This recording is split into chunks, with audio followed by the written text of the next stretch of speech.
Assalamualaikum warahmatullahi wabarakatuh. Perkenalkan, nama saya Bahtiar Majalima. Saya mahasiswa dari Akper Justisia Palu, semester 4. Nah, di sini saya akan menjelaskan sedikit tentang ulcus decubitus atau yang biasa disebut dengan pressure injury, yaitu luka tekan. Mari menyaksikan.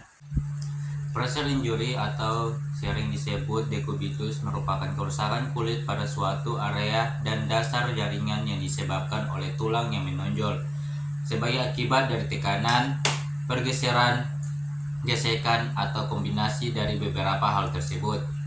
Menurut Depress, decubitus adalah kerusakan jaringan lunak di area tertentu yang disebabkan oleh stres mekanik berkelanjutan yang dapat merusak kulit dan jaringan yang ada di bawahnya.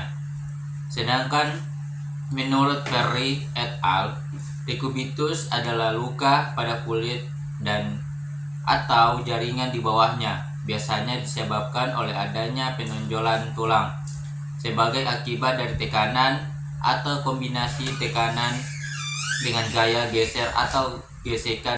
Decubitus merupakan lesi atau kerusakan struktur atau anatomis dan fungsi kulit normal yang disebabkan oleh tekanan eksternal yang terjadi secara terus-menerus pada daerah yang ada penonjolan tulang sehingga merusak jaringan yang ada di bawahnya dan tidak sembuh dengan urutan dan waktu yang biasa.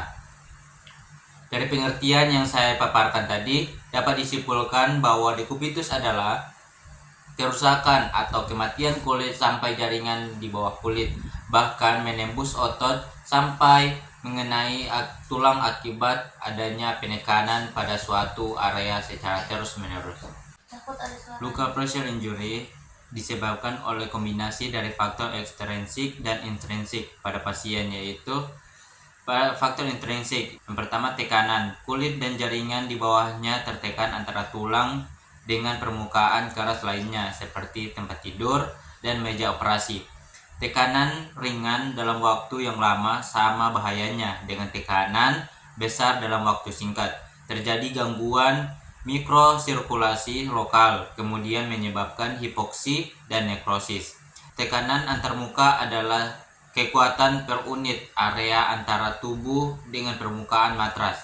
Apabila tekanan antar muka lebih besar daripada tekanan kapiler rata-rata, maka pembuluh darah kapiler akan mudah kolap.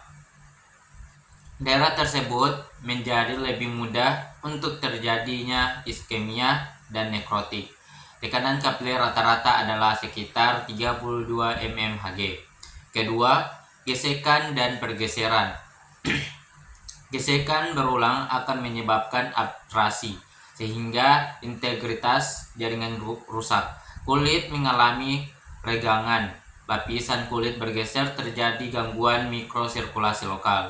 Ketiga, kelembapan akan menyebabkan maserasi, biasanya akibat inkontinensia. Yang mengalami maserasi akan mudah mengalami erosi. Selain itu, kelembapan juga mengakibatkan kulit mudah terkena pergeseran atau friction dan perobekan jaringan atau shear. Inkontinensia alvi lebih signifikan dalam perkembangan luka tekan daripada inkontinensia urin karena adanya bakteri dan enzim pada feses dapat merusak permukaan kulit. Keempat, kebersihan tempat tidur. Alat-alat tenun yang kusut dan kotor atau peralatan medik yang menyebabkan klien terinfeksi pada suatu sikap tertentu juga memudahkan terjadinya decubitus. Yang kemudian, faktor intrinsik. Yang pertama, usia. Pada usia lanjut akan terjadi penurunan elastisitas dan vaskularisasi. Pasien yang sudah tua memiliki risiko yang tinggi untuk terkena luka tekan karena kulit dan jaringan akan berubah seiring dengan penuaan. Penuaan mengakibatkan kehilangan otot, penurunan kadar serum albumin, penurunan respon inflamatori, penurunan elastisitas kulit, serta penurunan kohesi antara epidermis dan dermis. Perubahan ini berkombinasi dengan faktor penuaan lain akan membuat kulit menjadi berkurang toleransinya terhadap tekanan, gesekan, dan tenaga yang merobek. Selain itu, Akibat dari penuaan adalah berkurangnya jaringan lemak subkutan, berkurangnya jaringan kolagen dan elastin, menurunnya efisiensi kolateral kapiler pada kulit sehingga kulit menjadi lebih tipis dan rapuh. Yang kedua, penurunan sensori persepsi. Pasien dengan penurunan sensori persepsi akan mengalami penurunan untuk merasakan sensasi nyeri akibat tekanan di atas tulang yang menonjol. Bila ini terjadi dalam durasi yang lama, pasien akan mudah terkena luka tekan karena nyeri merupakan suatu tanda yang secara normal mendorong seseorang untuk bergerak. Kerusakan saraf, misalnya akibat cedera, stroke, diabetes, dan koma, bisa menyebabkan berkurangnya kemampuan untuk merasakan nyeri. Yang ketiga, penurunan kesadaran. Penurunan kesadaran, gangguan neurologis, trauma, analgetik, dan narkotik. Yang keempat, malnutrisi. Orang-orang yang mengalami kekurangan gizi atau malnutrisi tidak memiliki lapisan lemak sebagai pelindung dan kulitnya tidak mengalami pemulihan sempurna karena kekurangan zat-zat gizi yang penting. Yang keenam, merokok. Nikotin yang terdapat pada rokok dapat menurunkan aliran darah dan memiliki efek toksin terhadap endotelium pembuluh darah. Menurut hasil penelitian Suryadi, ada hubungan yang signifikan antara merokok dengan perkembangan terhadap luka tekan. Yang ketujuh, temperatur kulit. Peningkatan temperatur merupakan faktor yang signifikan dengan resiko terjadinya luka tekan. Yang kedelapan, kemampuan sistem kardiovaskuler menurun sehingga perfusi kulit menurun. Yang kesembilan, anemia. Yang kesepuluh, hipoalbuminemia, berisiko tinggi terkena dekubitus dan memperlambat penyembuhannya. Yang kesebelas, penyakit-penyakit yang merusak pembuluh darah yang mempermudah terkena dekubitus dan memperburuk dekubitus. Ada 3 elemen yang menjadi dasar terjadinya dari dekubitus atau pressure injury, yaitu intensitas tekanan dan tekanan yang menutup kapiler, durasi dan besarnya tekanan, toleransi jaringan. Dekubitus terjadi sebagai hasil hubungan antar waktu dan tekanan. Semakin besar tekanan dan durasinya, maka semakin besar pula insidensinya terbentuknya luka.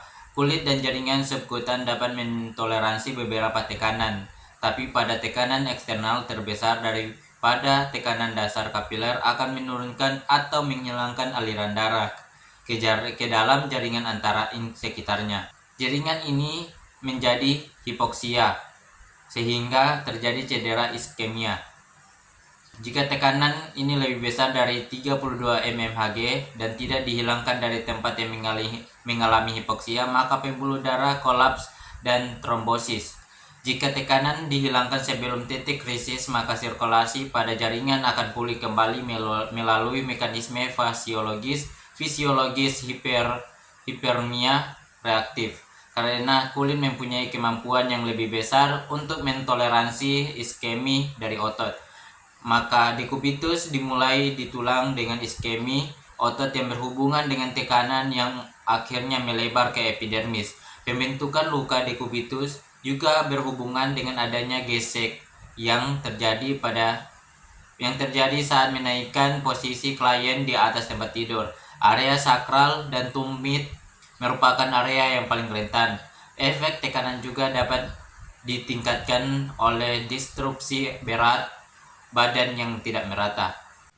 Komplikasi yang paling serius akibat ulkus dekubitus adalah sepsis. Bila ulkus menjadi sumber bakteremia, maka mortalitas di rumah sakit mendekati 60%. Bakteremia transien juga dapat timbul setelah debridemen dilakukan, dan ini harus mendapat perhatian dari petugas kesehatan yang merawat pasien dengan ulkus dekubitus atau pressure injury. Komplikasi sering terjadi pada stadium 3 dan 4, walaupun dapat juga terjadi pada ulkus superficial. Komplikasi yang dapat terjadi antara lain, yang pertama yaitu infeksi sering bersifat multibakterial, baik yang aerobik maupun anaerobik. Yang kedua, keterlibatan jaringan tulang dan sendi seperti osteomyelitis, aritis septic periositis, dan osteoitis. Yang ketiga septisemia. Yang keempat anemia. Yang kelima hipoalbumin anemia. Yang keenam hiperbilirubin. Yang ketujuh kematian. Komplikasi tersering yang terjadi pada pasien dengan ulcus decubitus adalah terjadinya infeksi pada daerah luka yang mengakibatkan karena perawatan luka yang tidak adekuat. Semua luka mengandung bakteri yang dapat menyebabkan suatu keadaan infeksi. Tanda-tanda suatu luka menggambarkan suatu keadaan infeksi adalah sebagai berikut, yaitu 1. Bau. Yang kedua peningkatan eksudat. Yang ketiga jaringan granulasi. Yang keempat peningkatan rasa sakit. Itulah sedikit penjelasan mengenai pressure injury atau ulcus decubitus atau yang biasa disebut juga dengan luka tekan. Sekian dari saya. Terima kasih.